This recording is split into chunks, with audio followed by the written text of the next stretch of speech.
Welcome into the podcast for all fans of the best basketball league in the world. For the next 24 minutes, everything you need to know about the NBA is given to you in the simplest of ways, straight to the point. No overloads of stats or articles, just telling it like it is so that even a non-NBA fan becomes a fanatic. So get ready, warm-ups just ended, and the possession arrow belongs to... All right, here we go. It is the first ever episode of the Throwing Elbows podcast, an NBA podcast by an unlikely NBA guy, that being me. Ready to start what is going to be the second straight most unique NBA season of all time. And I don't think that's a stretch to say, but that's the kind of statements you can expect on this show. It's going to be straight to the point. No overload of statistics, no overload of, this writer for the NBA's official website said this, or Adrian Wojnarowski said this. No, none of that. This is straight up what I think about the NBA teams, the season, the schedules, the players, everything you need to know that's relevant in the league going on right now. You're going to find it right here. And I'm going to put it to you in the simplest of terms because, to be truthful, that's kind of how sports work. It's pretty simple if you just break it down that way, and that's what we're going to plan to do today. First things first, though, why am I the unlikely NBA guy? Let's get to know each other a little bit if you're going to take my word for value. Pretty simple. I grew up in Pittsburgh, Pennsylvania. I'm still in Pittsburgh, Pennsylvania area, and, well, we don't have an NBA team.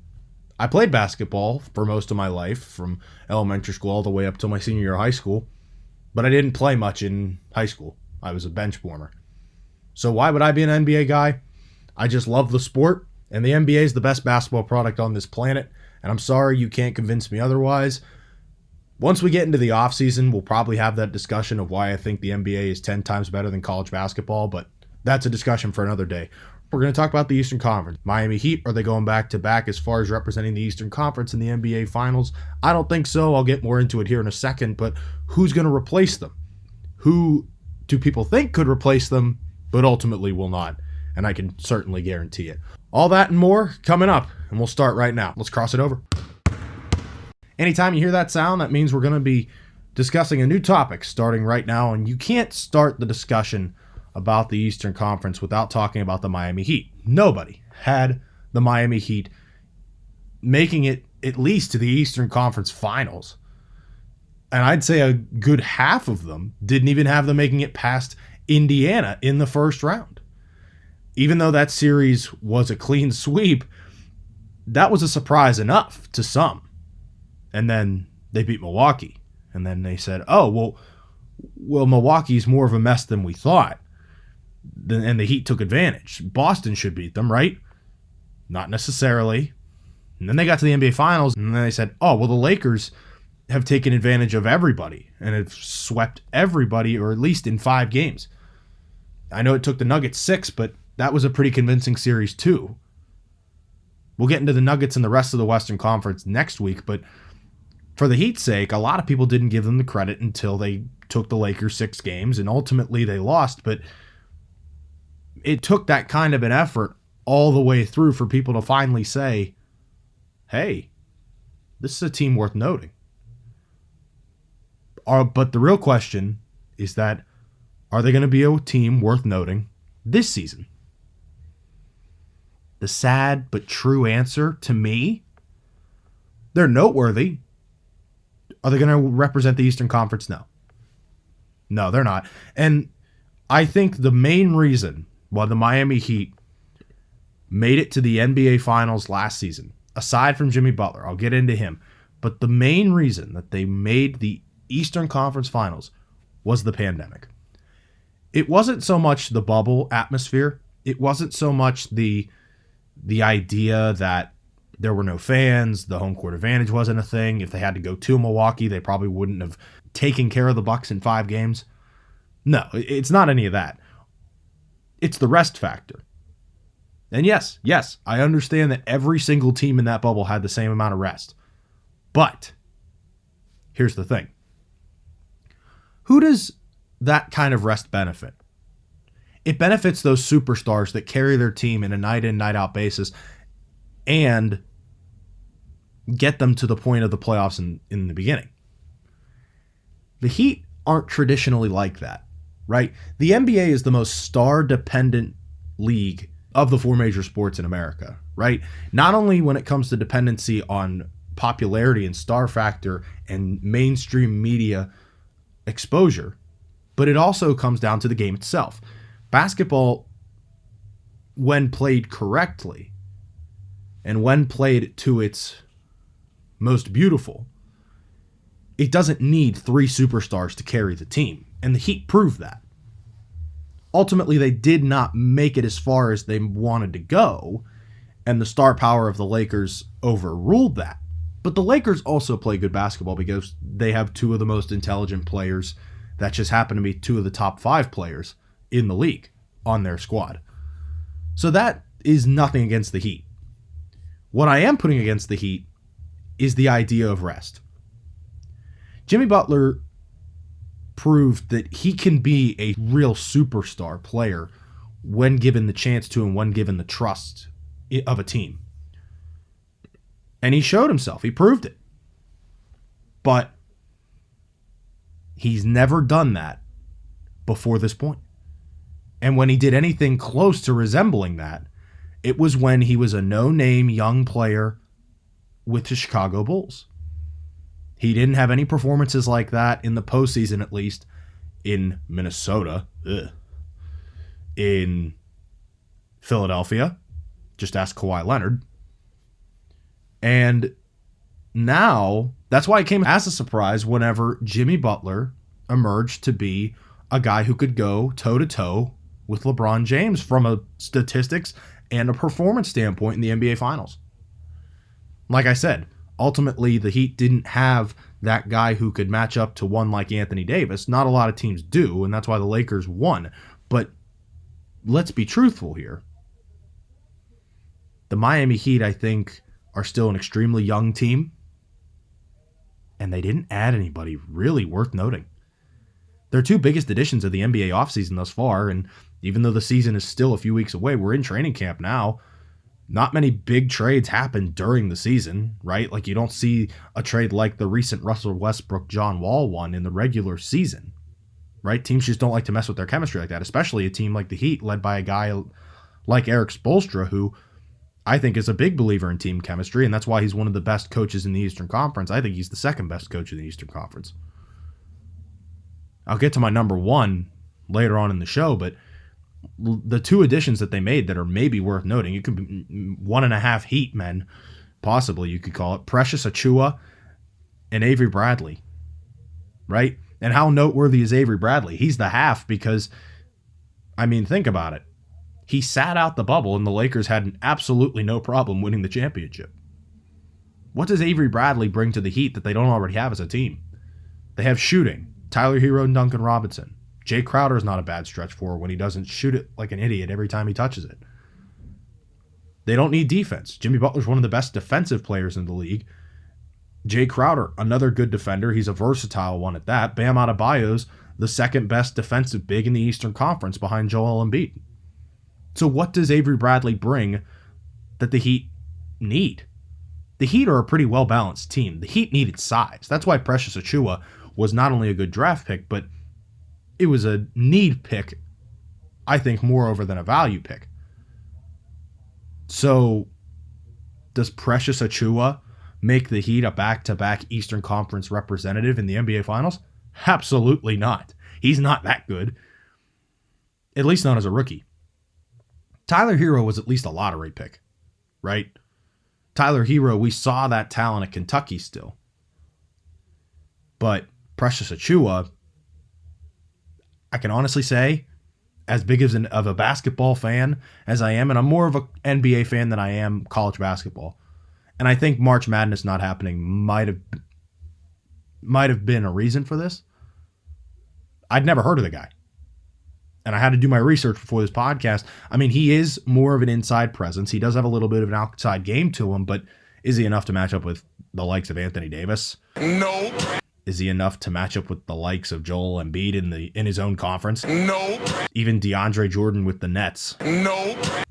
You know, he's not going to be that big of a contributor. And that was one of the biggest problems with the Heat, was that their size was an issue. You know, Jay Crowder was a stretch four, your classic stretch four, but And he was effective at times, and so was Bam Adebayo, but who was behind them, right? Kelly Olynyk, Udonis Haslam's older than dirt itself. I think the wood that he plays on might be fresher than him. And so that's why I can't pick the Heat to go back to the NBA Finals this year. I have to see them go through an entire NBA schedule from game 1 till game whatever it is that they lose. Because, they're all ultimate elimination game. Because they have not shown me that they can do it. Great for them. It was a great story last year. And they took advantage, and I think they gained the rest of Jimmy Butler's career there. I think last year's run solidified that Jimmy Butler's staying in Miami for the rest of his time. But I don't see it happening again. All right, so there's 3 other contenders in the Eastern Conference, if you ask me. But to be truthful, yeah, it's more like that sound. It's more like 2.5 teams. It's the Celtics, it's the Bucks, and then the little kid that lives with the 2 is the Brooklyn Nets. Because here's the thing. Me personally, I could make the case that the Nets are more of a threat than the Bucks because they're an enigma. And I'll get to who I ultimately think is going to dethrone the Heat out of these 3, but it's not the Nets. But the Nets have not a bad shot at it. I'll put it that way. Because I don't know what they're going to bring. The Nets have 2 solidified superstars in this league, and arguably the second best player in the league if he comes back as healthy. Actually, I don't think it's really much of an argument. If he's as healthy as he has been to start his career, Kevin Durant will be the Eastern Conference's best player. Yes, and that includes Giannis, and that includes guys like Jason Tatum and such, but the thing is that will he come back healthy? Now, I don't like to get into injuries and projecting injuries whenever I make my predictions, but the thing is that he's also playing with the guy who created the term social distancing in Kyrie Irving. Yeah, social distancing is something we think of when it comes to the coronavirus and how to stay safe from this disease, but I think the disease to Kyrie Irving is the term team chemistry. And I think he tries to stay as far away from it as he possibly can, no matter where he goes. We've seen it, how the team in Cleveland always had some sort of buzz around him, even when he was the number 2 to LeBron James. There was always some sort of mishap. And then he asked for the trade, got it, went to Boston, was that superstar that team was craving, right? Up until that point, the Boston Celtics were the scrappy underdog that was led by a good bunch of role players up until that point. Guys like Evan Turner, Avery Bradley, Isaiah Thomas, right? Al Horford was good, but he was never really a superstar player, and I don't think he really ever has been. He's been an all-star, but there's a difference. He was a star player, not a superstar. So that solidified Brad Stevens as being one of the better coaches that came into the league. And now they had Kyrie Irving and then Gordon Hayward. Obviously, his injuries set back Hayward, but the spotlight was always going to be on Irving as soon as he got to Boston. And then he went, nope. I don't like being the leader. Even if he did, he wasn't good at it. So that's my point. My point is that Kyrie Irving makes every team he's on worse just because his mind and his mindset about where he stands on his team can get in the way of his talents. So that can knock the Nets down a superstar almost. If Kyrie Irving gets in his own head, and if Kyrie Irving does what Kyrie Irving has done on every team he's been a part of in his career thus far, this could greatly hinder the Nets.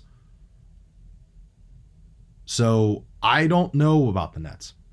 The Milwaukee Bucks are a different story. The Milwaukee Bucks were not only the 1 seed going into last year's playoffs, I think they were going to be regardless of pandemic, but the Bucks, I mean, you've seen it. Even with the addition of Drew Holiday, this team has its uncertainties, especially with its biggest star. You know, the whole Anthony Davis thing and the hesitancy of him re-signing his contract, part of it was waiting on Giannis's decision on what Giannis was going to do or what the Bucks were going to do with him. And ultimately he re-signed, and I don't know what that means, but Giannis isn't happy. You can tell. As much as he wants to say that he is, and whatever he wants to put on social media and whatever he wants to say to the media, it's all BS behind the curtain, right? Anybody can say anything behind a screen.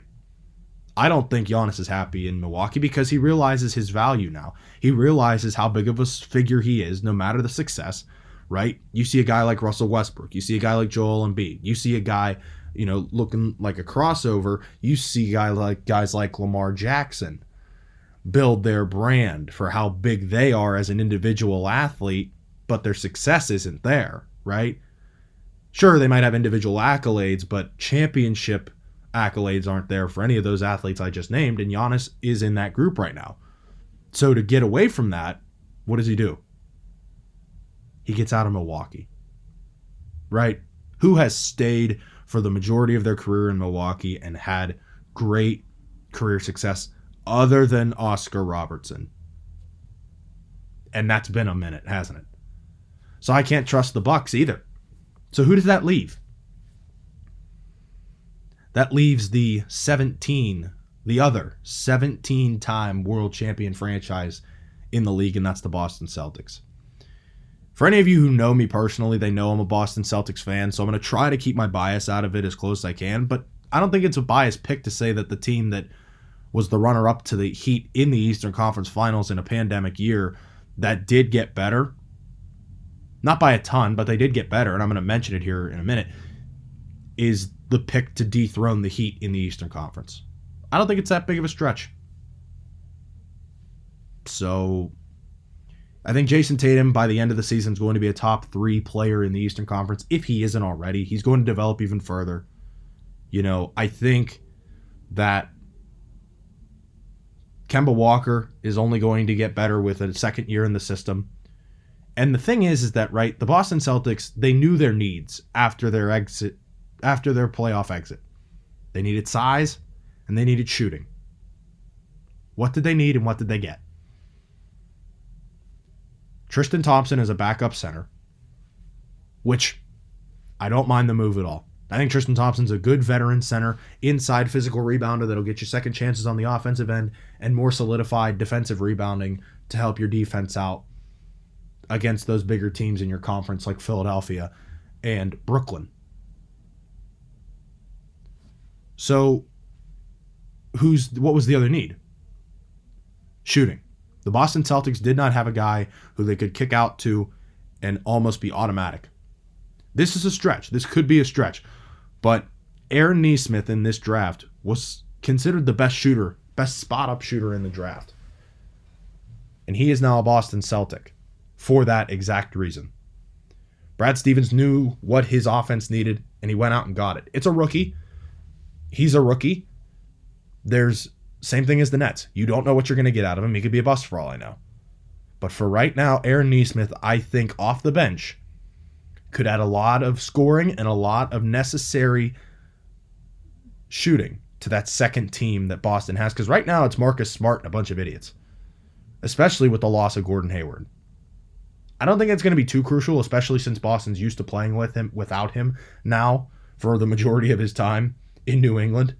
But I'm excited to see what Aaron Nesmith brings to the Boston Celtics. And ultimately, because of the endurance factor that the Heat haven't had to go through as a young team, and the experience that the Boston Celtics now have with the best coach in the Eastern Conference, I'm not saying it'll be a sweep. I think it would be a 6-7 game series still.